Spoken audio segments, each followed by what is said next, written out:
তুমি তো আজ অনেক ক্লান্ত।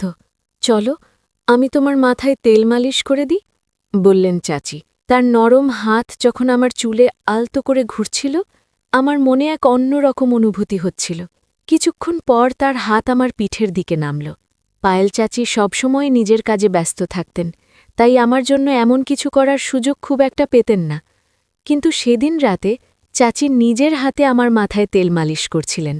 মালিশ করতে করতে কখন যে ঘুমিয়ে পড়লাম তার টের পাইনি। সকালে ঘুম ভাঙতেই দেখি আমার শার্ট নেই আর চাচি আমার পায়ের কাছে শুয়ে আছেন। ওনাকে এভাবে দেখে মনটা ভরে গেল। যখন আমার বাবা মা বিদেশে চলে গেলেন, তখন আমার জীবনে একটি নতুন অধ্যায় শুরু হলো। মা বাবা আমার যত্নের জন্য আমার চাচিকে আমাদের বাড়িতে থাকতে বললেন। পায়েল চাচির বয়স প্রায় ৪০-এর কাছাকাছি হলেও তার ব্যক্তিত্ব ও রুচিশীলতা ছিল মনোমুগ্ধকর। তার চালচলন, হাসি এবং কথার ধরন সবকিছুই ছিল এক্কেবারে আকর্ষণীয়। আমি তার দিকে মুগ্ধ হয়ে তাকিয়ে থাকতাম। সত্যি বলতে চাচি ছিলেন সত্যিই আকর্ষণীয়। তার মুখে সবসময় এক ধরনের অদ্ভুত হাসি লেগে থাকত। আর চাচি যে আমার যত্ন নিতেন তা এক কথাই ছিল ভীষণ আলাদা। আমার প্রতি তার এমন একটি ভাবনা ছিল যেন আমি এখনও সেই ছোট শিশু যে প্রতিটি প্রয়োজনের জন্য অন্যের ওপর নির্ভরশীল। তিনি আমার খাবার দাবার থেকে শুরু করে পোশাক পরিচ্ছদ সবকিছুতেই নজর রাখতেন, যেন আমার প্রতিটি ছোট বড় দায়িত্ব তারই ওপর। অনেক সময় তার এই অতিরিক্ত যত্ন আমার মনে প্রশ্ন জাগাত, কিন্তু সত্যি বলতে এর মধ্যে এক ধরনের স্বস্তি খুঁজে পেতাম। সকালে তিনি যখন আমাকে গোসল করার কথা বলতেন, তার কণ্ঠে এক আলাদা ভাব থাকত। বারবার তিনি নিজেই আমাকে গোসল করাতে চাইতেন, যেন বুঝতেই চাইতেন না যে আমি এখন বড় হয়ে গেছি। বন্ধুরা, আজকের গল্পটা অনেক বেশি স্পেশাল, তাই কেউ মিস করো না। আর গল্পগুলো ভালো লাগলে ভিডিওটি লাইক, শেয়ার এবং চ্যানেলটি সাবস্ক্রাইব করো প্লিজ। একদিন চাচি আমাকে বললেন, তুমি ছোটবেলায় কতবার আমার কাঁধে উঠে খেলতে? আমি একটু লজ্জা করে চাচিকে বললাম, চাচি, আমাকে এভাবে লজ্জা দিও না। কিন্তু তিনি থামলেন না এবং গোসলের সময় আমার দিকে তাকিয়ে রইলেন। আমার নাম সৌরভ, আর এখন আমার বয়স ২০ বছর। ছোটবেলা থেকে শুনে আসছি, মায়ের পরেই চাচি ঠিক মায়ের মতো। এই কথাগুলো বরাবরই আমার মনে একটা প্রশ্নের জন্ম দিত। সত্যিই কি চাচি এতটা গুরুত্বপূর্ণ? তবে কখনো ভাবিনি যে চাচি আর আমার মধ্যে এমন কিছু ঘটবে যা আমি কল্পনাও করিনি। যিনি ছোটবেলায় আমার এত যত্ন নিয়েছেন, তার দৃষ্টিভঙ্গি কখন যে এতটা বদলে যাবে বুঝতেই পারিনি। একবার আমার বাবা মা ২ মাসের জন্য বিদেশে গিয়েছিলেন। মা বাড়ির দেখাশোনার জন্য একজন সহকারী পাঠিয়েছিলেন। পরদিন সকালে যখন ঘুম থেকে উঠলাম, হঠাৎ দরজার ঘণ্টা বাজল। যেহেতু মা বাবা বিদেশে ছিলেন, তাই ভাবলাম হয়তো কেউ এসেছেন। দরজা খুলতেই সামনে দাঁড়িয়েছিলেন এক লম্বা, সুন্দরী এবং আত্মবিশ্বাসী মহিলা। তার চোখে ছিল এক ধরনের ঝলক আর মুখে ছিল মৃদু হাসি। তিনি হাসতে হাসতে বললেন, এই বাড়িতে একজন কাজের মহিলার দরকার ছিল, তাই না? আমি তাকে মনোযোগ দিয়ে দেখলাম এবং বললাম, হ্যাঁ, সম্ভবত আমার মা আপনাকে ডেকেছেন। তারপর তাকে বাড়ির ভেতরে নিয়ে এলাম। যখন তিনি ঘরে ঢুকলেন, আমি তাকে রান্নাঘর দেখালাম। তবে তিনি এমনই অভিজ্ঞ ছিলেন যে রান্নাঘরে কি কোথায় আছে তা সঙ্গে সঙ্গে বুঝে গেলেন, যেন আগে থেকেই এখানকার সব কিছু তার জানা। আমি ভাবলাম এটা খুবই ভালো হলো, মা নিশ্চিন্তে থাকতে পারবেন। তখনই মাকে ফোন করে জানালাম যে কাজের মহিলা এসে গেছে। মা এটা শুনে অনেকটাই নিশ্চিন্ত হলেন। আমিও বুঝলাম এখন আর একা থাকার অনুভূতিটা থাকবে না। সারাদিনের কাজের পর সন্ধ্যায় কাজের মহিলাকে ছুটি দেবার সময় এলো। হঠাৎ করেই তিনি আমাকে বললেন, সৌরভ, সকাল থেকে তোমার সাথে আছি, কিন্তু তুমি এখনও আমাকে চিনতে পারোনি? তার কথা শুনে আমি অবাক হয়ে গেলাম। বললাম, আমি জানি আপনি বাড়ির কাজের সহায়তা করতে এসেছেন, তবে আর কি পরিচয় আছে আপনার? তিনি হাসতে হাসতে বললেন, আমি এই বাড়িতে কাজের মহিলা হিসেবে এসেছি বটে, কিন্তু আগে আমাকে তুমি পায়েল চাচি বলে ডাকতে। আমার নাম পায়েল। তোমার ছোটবেলা থেকেই আমি তোমার দেখাশোনা করেছি। আমি বিস্মিত হয়ে বললাম, আমার জানা ছিল না যে পায়েল চাচি আমার জন্য এসেছেন। পায়েল চাচি এই কথা বলতেই তিনি আমার হাত নিজের হাতে নিলেন, আর তার স্পর্শে মায়ের মতোই এক ধরনের স্নেহ অনুভব করলাম। আমার মনে অদ্ভুত এক আনন্দের ঢেউ বয়ে গেল। আমি তাকে বললাম, এত বছর পর আপনাকে দেখে সত্যিই আমি খুব খুশি হয়েছি। সন্ধ্যা প্রায় 6টা বাজে, তাই তাকে বললাম, আজকের কাজ শেষ, এখন আপনি বিশ্রাম নিতে পারেন, কাল সময় মতো চলে আসবেন। তখন তিনি বললেন, সৌরভ, আমার নিজের থাকার জন্য কোনো বাড়ি নেই, তুমি যদি আমার বেতনের কিছুটা কমাও তাও সমস্যা নেই, তবে যদি তোমাদের বাড়িতে একটি ঘরে থাকতে পারি তাহলে ভালো হয়। আমি সঙ্গে সঙ্গে মাকে ফোন করে সব জানালাম। মা বললেন, আমাদের বাড়িতে তো একটি ঘর খালি আছে, ওটা তাকে দিয়ে দাও, ও থাকলে তোমার কোনো প্রয়োজন মুহূর্তেই পূরণ করবে, তোমার ছোটখাটো কাজে সাহায্য করবে। মায়ের কথা শুনে আমি তাকে সেই ঘরটি থাকার জন্য দিলাম। তিনি সঙ্গে কোনো পোশাক আনেননি, তাই মায়ের কিছু পুরনো শাড়ি তাকে দিলাম এবং মায়ের ঘরে পোশাক পরিবর্তন করার কথা বললাম। আমি বাইরে চলে এলাম। প্রায় 10 মিনিট পরে আমি মায়ের ঘরে গেলাম, কারণ আমার ফোনের চার্জার দরকার ছিল। তবে ভুলে গিয়েছিলাম যে চাচি তখন ঘরেই ছিলেন। আমি দেখলাম চাচি পোশাক পরিবর্তন করছেন। লজ্জায় তাড়াতাড়ি চোখ বন্ধ করে ফেললাম, কিন্তু চাচি যেন এতে কোনো সংকোচ অনুভব করলেন না, বরং বললেন, সৌরভ, এসো এখানে বসো, আর বলো তো তোমার মায়ের এই শাড়ি আমার উপর কেমন লাগছে। তার পোশাক পরিবর্তনের মধ্যেও তিনি আমাকে সামনে বসতে ডাকছিলেন, কিন্তু আমার মনে হলো এটা ঠিক নয়। চাচি দেখতে অত্যন্ত সুন্দর ছিলেন, বয়স প্রায় 40 হলেও তার শরীর আর চেহারা বয়সের চেয়ে অনেক কম মনে হতো। কিছুক্ষণ পরে তিনি মায়ের শাড়ি পরে ঘর থেকে বেরিয়ে এলেন, আর পুরনো শাড়িতেও তাকে চমৎকার দেখাচ্ছিল। এইভাবে কদিন কেটে গেল। পায়েল চাচি প্রায় 10 দিন ধরে আমাদের বাড়ির কাজ দেখাশোনা করছিলেন। একদিন তিনি আমার ছোটবেলার অনেক স্মৃতি শোনালেন। সেসব শুনে আমি যেন নিজের শৈশবে ফিরে গেলাম। সেই ছোট্ট ছেলেটা যে সবসময় মোবাইলে ব্যস্ত থাকত, এবার নিজেই শৈশবের কথা ভাবতে লাগলাম। চাচি মাঝে মাঝে আমাকে বেশ বিভ্রান্ত করতেন।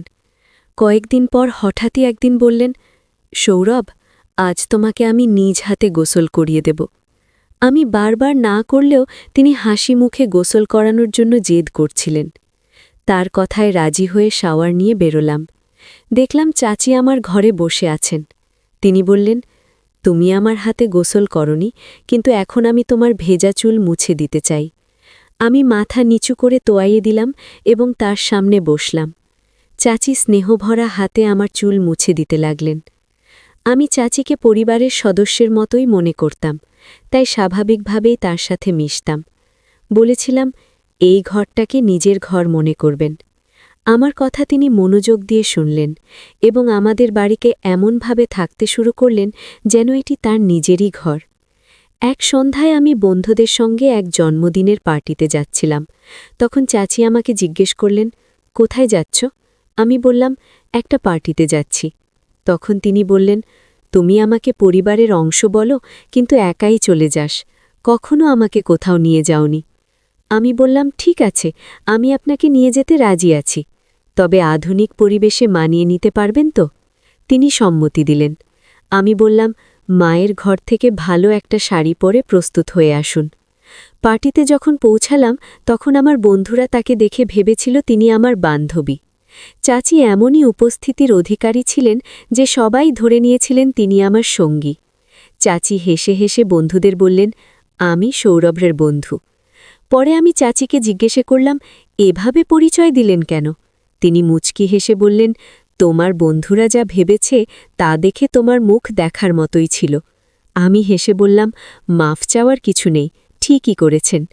সেদিন রাতেই চাচি আমার ঘরে এসে বললেন, তুমি অনেক ক্লান্ত হয়ে পড়েছ, আজ তোমার মাথায় তেলের মালিশ করে দিই। তার স্নেহ মাখা হাত যখন আমার চুলে ঘুরতে লাগল, আমার গায়ে কাঁটা দিয়ে উঠল। তারপরে আস্তে আস্তে তার হাত আমার পিঠে চলে গেল। মা সবসময় ব্যস্ত থাকতেন, তাই এভাবে তেল মালিশ করে দেওয়ার সময় তার পক্ষে পাওয়া সম্ভব ছিল না। মনে পড়ে না কবে মা শেষবার আমার মাথায় তেল মেখে দিয়েছিলেন। পায়েল চাচিও সাধারণত এতটা সময় দিতে পারতেন না, কিন্তু সেদিন রাতে তিনি নিজের হাতে আমার মাথায় তেলের মালিশ করছিলেন। মালিশের আরাম পেয়ে কখন যে গভীর ঘুমে তলিয়ে গিয়েছিলাম বুঝতেই পারিনি। পরদিন সকালে ঘুম থেকে উঠে দেখি পায়েল চাচি আমার পায়েল কাছে শুয়ে আছেন। তাকে জাগিয়ে হেসে বললাম, তুমি আমার পায়ের কাছে কি করছ? চাচি মুচকি হেসে বললেন, গতরাতে তোমাকে মালিশ করতে করতে আমারও ঘুম চলে এসেছিল। সকালে চাচি হঠাৎ আমাকে একটা প্রশ্ন করলেন, যা আমাকে ভাবিয়ে তুলল। তিনি বললেন, গতরাতে যখন তোমার কাঁধে হাত রেখেছিলাম তুমি এত তাড়াতাড়ি ঘুমিয়ে পড়লে? তোমার মা কি কখনো তোমার মাথায় মালিশ করতেন না? আমি সরাসরি কিছু বলিনি, কারণ জানতাম মা সবসময় তার কাজ নিয়ে ব্যস্ত থাকেন। তাই পরিবর্তে বললাম, না না, আমার মা সবসময় আমার যত্ন নেন, এমন কিছু নয়। পায়েল হেসে মাথা নাড়লেন এবং বাইরে চলে গেলেন। এরপর আমরা দুজন একসঙ্গে নাশতার টেবিলে বসলাম। ঠিক তখনই কলিং বেল বেজে উঠল। দেখি মা এবং বাবা দুজনেই বাড়ি ফিরে এসেছেন। তাদের দেখে আমি খুব খুশি হলাম। বাড়িতে ঢুকতেই দেখলাম বাবার দৃষ্টি পায়েল চাচির ওপর আটকে আছে, যেন তিনি তাকে নতুনভাবে দেখছেন। পায়েল সেদিন এত সুন্দর লাগছিলেন যে বাবার দৃষ্টি তার ওপর থেকে সরছেই না। বাবার মনোযোগ অন্যদিকে ফেরাতে আমি কাছে গিয়ে তাকে আলিঙ্গন করলাম। মা পায়েলকে ভালোভাবেই চিনতেন, তাই মাও পায়েলকে আলিঙ্গন করলেন। সেদিন রাতে খাবারের সময় দেখলাম বাবা আবারও পায়েলের দিকে অন্যরকমভাবে তাকিয়ে আছেন। কেন তিনি তাকে এত মনোযোগ দিয়ে দেখছেন তা বুঝতে পারছিলাম না। তবে বাবার এভাবে তাকানো আমার একটু অস্বস্তি হচ্ছিল। রাতের খাবার শেষে বাবা তার ঘরে চলে গেলেন, আর পায়েল রান্নাঘর পরিষ্কার করছিলেন। কাজ শেষ করে তিনিও তার ঘরে চলে গেলেন। কিছুক্ষণ পর আমি তার ঘরে গেলাম, কারণ সেদিন আমাদের মধ্যে কিছু কথা হয়নি। আমাকে হঠাৎ দেখে পায়েল একটু অবাক হয়ে গেলেন। আমি হাসতে হাসতে বললাম, এত অবাক হওয়ার কি আছে, আমি তো তোমার সৌরভ। পায়েল মুচকি হেসে বললেন, তুমি এত চুপিসারে এলে যে একটু ঘাবড়ে গিয়েছিলাম, কিছু দরকার ছিল? আমি বললাম, না পায়েল, বিশেষ কিছু দরকার ছিল না। সেদিন তেমন কথা বলা হয়নি, তাই ভাবলাম একটু দেখা করে যাই। পায়েল হেসে বললেন, ঠিক আছে, যখনই দরকার পড়ে আমাকে ফোন করো, আমি তোমার জন্যই এখানে আছি। তার কথায় আমি হেসে দিলাম। তারপর ঘর থেকে বেরিয়ে এলাম। পরদিন সকাল হয়ে গেল। সকাল 10টা বাজলেও নাশতা তৈরি ছিল না। সাধারণত পায়েল প্রতিদিন সকাল 8টায় আমার জন্য নাশতা নিয়ে আসেন, কিন্তু আজ 9টা পেরিয়েও কিছু আনেননি। তখন আমি রান্নাঘরে গেলাম দেখতে কি হচ্ছে। সেখানে গিয়ে দেখলাম পায়েল মাথা নিচু করে চুপচাপ দাঁড়িয়ে আছেন, যেন গভীর চিন্তায় ডুবে গেছেন। আমি অবাক হয়ে জিজ্ঞেস করলাম, কি হয়েছে পায়েল? ধীরে ধীরে বললেন, তোমার বাবা। ঠিক তখনই বাবা রান্নাঘরে ঢুকে পড়লেন। পায়েল তার মুখ আমার দিক থেকে সরিয়ে নিলেন। গতকাল থেকেই বাবা পায়েলের থেকে অন্যরকমভাবে তাকিয়েছিলেন, যা আমার নজর এড়ায়নি। পায়েল কেবল আমার আত্মীয় নন, তিনি আমার খুব কাছের একজন বন্ধু হয়ে উঠেছেন, আর আমি তার সাথে এমন আচরণ সহজে মেনে নিতে পারছিলাম না। আমার মনে প্রশ্ন জাগছিল, একদিনের মধ্যে এমন কি ঘটেছে যে পায়েল এতটা অস্বস্তিতে পড়ে গেছেন? রাতে শুতে গেলাম, কিন্তু মনটা অস্থির ছিল। কিছুক্ষণ পর ভাবলাম পায়েলের ঘরে গিয়ে দেখে আসা উচিত। তার ঘরের দরজার কাছে পৌঁছেই দেখি বাবা ইতিমধ্যেই সেখানে আছেন এবং পায়েলের হাতে কিছু টাকা দিচ্ছেন। কেন হঠাৎ করে এত টাকা দিচ্ছেন সেটা বুঝতে পারলাম না। সামনের দৃশ্য দেখে আমার মনের অস্বস্তি বাড়তে লাগল। পায়েল বাবাকে বলছিলেন, যতক্ষণ না আমি সৌরভের সাথে কথা বলবো আমি এ বাড়ি ছাড়ব না। আমার মনে হলো হয়তো সে আমাকে ভালোবেসে ফেলেছে। দেরি না করে আমি সরাসরি তার ঘরে ঢুকে পড়লাম। বাবাকে জিজ্ঞাসা করলাম, আপনি এখানে পায়েলের সাথে কি করছেন? আমার প্রশ্ন শুনে মাও ঘরে এসে ঢুকলেন।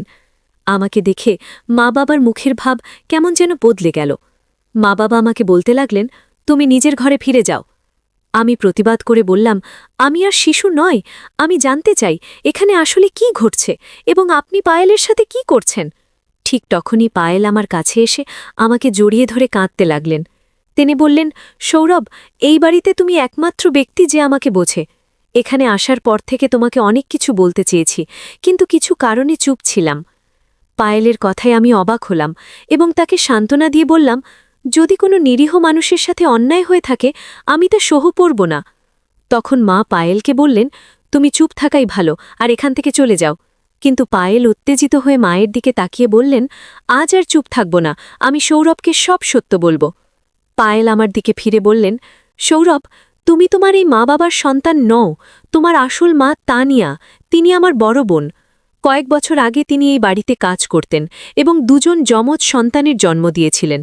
তোমার বাবা তাদের একজনকে তোমার দত্তক হিসেবে নিয়েছেন, আর আমি এখন তোমার ভাইয়ের যত্ন করি। তোমাকে ভালোভাবে দেখাশোনা করার জন্য আমি এখানে আছি। এই কথা শুনে আমার মনে নতুন প্রশ্ন তৈরি হল। আমি পায়েলকে দূরে সরিয়ে দিয়ে বললাম, আপনার কথায় বিশ্বাস করি, আপনি আমার মায়ের মতোই, তবে আমি নিজের জীবন নষ্ট করতে চাই না। আপনি যা বলছেন যে তারা আমার আসল বাবা মা নন, আমি তা মেনে নিতে পারছি না। তাদের প্রতি আপনার অভিযোগ শুনে ভালো লাগছে না, কারণ তারা আমাকে নিজের সন্তানের মতোই ভালোবাসা ও যত্নে বড় করেছেন। সব জানলেও আমার এতে কোনো আপত্তি নেই, কারণ তারা আমাকে এমন এক জীবন দিয়েছেন যা আমি কখনো কল্পনাও করিনি। এরপর মা বাবা সিদ্ধান্ত নিলেন যে পায়েলকে পুলিশের হাতে তুলে দেবেন। তবে আমার যমজ ভাইয়ের জন্য তাকে ক্ষমা করলেন, কারণ সে পায়েলের কাছেই রয়েছে। কয়েক বছর আগে পায়েল আমার মা বাবার কাছ থেকে কিছু টাকা নিয়েছিলেন। আমার জন্মের পর আমার আসল মায়ের মৃত্যু হয়েছিল, আর পায়েল তখন আমার বড় ভাইয়ের দেখাশোনা করতেন। কিন্তু দুর্ভাগ্যবশত তিনি ভাইকে সঠিকভাবে বড় করতে পারেননি। ভাই খারাপ পথে চলে গিয়েছিল এবং তার জীবন বিপদে পড়েছিল। সে চুরি করত এবং নানা ধরনের মজা করত। আর এখন আবার আমার মা বাবার কাছ থেকে টাকা আদায়ের চেষ্টা করছিল। কিছু গয়না সে চুরি করেছে, কিন্তু তাতেও সে সন্তুষ্ট ছিল না। পায়েল আমার মা বাবার কাছে ২০ লাখ টাকার দাবি করেছিল, কিন্তু এবার মা বাবা তাকে স্পষ্টভাবে না করে দেন। তখন সে তাদের হুমকি দিতে শুরু করে। মা বাবা তাকে কিছু টাকা দিয়ে বাড়ি থেকে চলে যেতে বললেন। পায়েল আমাকে নিজের প্রতি বিশ্বাস করাতে চেয়েছিলেন, আমাকে মায়ের বিরুদ্ধে ফাঁসাতে চেয়েছিলেন, কিন্তু তার আসল চেহারা প্রকাশ পাওয়ায় আমার মনের সমস্ত ভালোবাসা ফিকে হয়ে গেল। কয়েক বছর আগে মা বাবা আমাকে দত্তক নেওয়ার জন্য পায়েলকে কিছু টাকা দিয়েছিলেন, কিন্তু সে সেই টাকা সঠিকভাবে ব্যবহার করতে পারেনি। আমার বড় ভাইকেও সে সঠিকভাবে বড় করতে পারেনি। যদি সে সেই টাকার মূল্য দিত এবং তার যথাযথ যত্ন নিত, তাহলে হয়তো আজ আমার বড় ভাই সঠিক পথে থাকত। কিন্তু পায়েল তাকে সঠিক শিক্ষা বা দিশা কিছুই দিতে পারেনি। এ কারণে মা বাবা তাকে আমাদের জীবন থেকে দূরে সরিয়ে দেন এবং আমার বড় ভাইকেও দত্তক নেন, নিজের সন্তানের মতো করে বড় করেন। আমি আমার মা বাবার প্রতি অত্যন্ত কৃতজ্ঞ, যারা আমাকেও আমার ভাইকে এত সুন্দর জীবন দিয়েছেন। যদি পায়েলের আসল চেহারা না জানতাম, তাহলে হয়তো তার মায়ার জালে পড়ে আমার জীবন নষ্ট হয়ে যেত। কিছু মানুষ অর্থের লোভে সম্পর্কের মর্যাদা ভুলে যায়। সম্পর্কের মান এবং সম্মান রক্ষা আমাদের জীবনের অন্যতম গুরুত্বপূর্ণ নীতি। প্রতিটি সম্পর্কের একটি নিজস্ব অর্থ ও উদ্দেশ্য থাকে। সম্মান, বিশ্বাস ও শালীনতা ছাড়া কোনো সম্পর্ক সত্যিকার অর্থে সুখ ও সন্তুষ্টির উৎস হতে পারে না। এই গল্প আমাদের শেখায় যে পারিবারিক ও সামাজিক সম্পর্কগুলোতে সীমারেখা মেনে সত্তা ও মর্যাদার সাথে তা পালন করা উচিত, যাতে তা দীর্ঘস্থায়ী ও সন্তুষ্টিজনক থাকে। এই গল্পের মাধ্যমে দেখানো হয়েছে পরিবারের সদস্যরা একে অপরের পাশে থেকে সহযোগিতা ও যত্ন নেন। তবে যদি কোনো পরিবারের সদস্য তার দায়িত্ব বা ভূমিকা থেকে বিচ্যুত হয়, তাহলে সম্পর্কের মূল উদ্দেশ্য ক্ষতিগ্রস্ত হয়। এখানে মায়ের মতো নিকট সম্পর্ক, যা একজন চাচি ও ভাগ্নের মধ্যে থাকে, সেটার কথাই বলা হয়েছে। একজন চাচি তার ভাগ্নের প্রতি যত্ন, স্নেহ ও সঠিক দিশা দেওয়ার দায়িত্ব পালন করেন। কিন্তু যখন সম্পর্কের মধ্যে লোভ বা স্বার্থ ঢুকে পড়ে, তখন সেই সম্পর্কের পবিত্রতা ও মর্যাদায় আঘাত লাগে। এই গল্প আমাদের বুঝতে সাহায্য করে প্রতিটি সম্পর্কের নিজস্ব সীমারেখা আছে এবং সেই সীমার মধ্যে থেকে সম্পর্ক বজায় রাখা জরুরি। পরিবারের প্রতিটি সদস্যের প্রতি সম্মান ও ভালোবাসা থাকা উচিত, যা একটি মজবুত ও বিশ্বাসযোগ্য বন্ধন তৈরি করে। যদি সেই বন্ধনের সন্দেহ বা অবিশ্বাস আসে, তবে সম্পর্কটি ভেঙে যাওয়ার পথে চলে যায়। তাই প্রতিটি সম্পর্ককে তার সঠিক স্থানে রাখা প্রয়োজন, যাতে পরিবারের প্রতিটি সদস্য নিরাপদ ও মর্যাদাপূর্ণ বোধ করে। এছাড়া যখন আমরা কোনো সম্পর্কে থাকি, তখন আমাদের চিন্তা, অনুভূতি ও কাজের স্বচ্ছতা থাকা জরুরি। যদি কোনো সম্পর্ক স্বার্থপরতা, লোভ বা অন্য কোনো খারাপ উদ্দেশ্যে পরিচালিত হয়, তবে সেটি কখনোই সঠিক পথে এগোতে পারে না। এই গল্পটি আমাদের শেখায় যে সম্পর্কগুলো শুধুমাত্র বাহ্যিক নয়, এগুলো আমাদের নিজস্ব মূল্যায়নকেও প্রভাবিত করে। যখন আমরা সম্পর্কের মর্যাদা ও নীতিমালা লঙ্ঘন করি, তখন তা শুধু আমাদের সমাজে নয়, নিজেদের কাছেও অপমানজনক হয়ে ওঠে। তাই প্রতিটি সম্পর্ককে সম্মান এবং দায়িত্বের সাথে পালন করা উচিত। এই গল্পে চাচির চরিত্রটি একটি আদর্শ প্রতীক, যা দেখায় কিভাবে সম্পর্কের যত্ন নেওয়া এবং তাদের মর্যাদা রক্ষা করা আমাদের কর্তব্য। তিনি যেভাবে তার ভাগ্নেকে যত্ন সহকারে কাছে টেনেছেন এবং দায়িত্ব নিয়েছেন, তা প্রশংসনীয়। তবে যদি কোনো সম্পর্কের মধ্যে আবেগজনিত দ্বন্দ্ব দেখা দেয়, তখন সেই সমস্যার যথাযথ সমাধান খুঁজে বের করা উচিত, ভুল ভাবনায় প্রভাবিত হওয়া উচিত নয়। এই গল্পের আবেগময় দ্বন্দ্ব আমাদের বোঝায় যে জীবনে এমন সময় আসে যখন আমাদের নিজেদের আবেগ নিয়ন্ত্রণে রাখা উচিত এবং ভুল পথে না ভেসে সমাধানের চেষ্টা করা উচিত। তাছাড়া এই গল্পটি আমাদের শেখায় যে অনেক সময় সম্পর্কের মধ্যে কিছু দূরত্ব বজায় রাখাও প্রয়োজন হতে পারে। এই দূরত্ব মানে নেতিবাচক কিছু নয়, বরং এটি সীমার প্রতীক, যাতে সম্পর্কের মধ্যে ভুল বোঝাবুঝির অবকাশ না থাকে।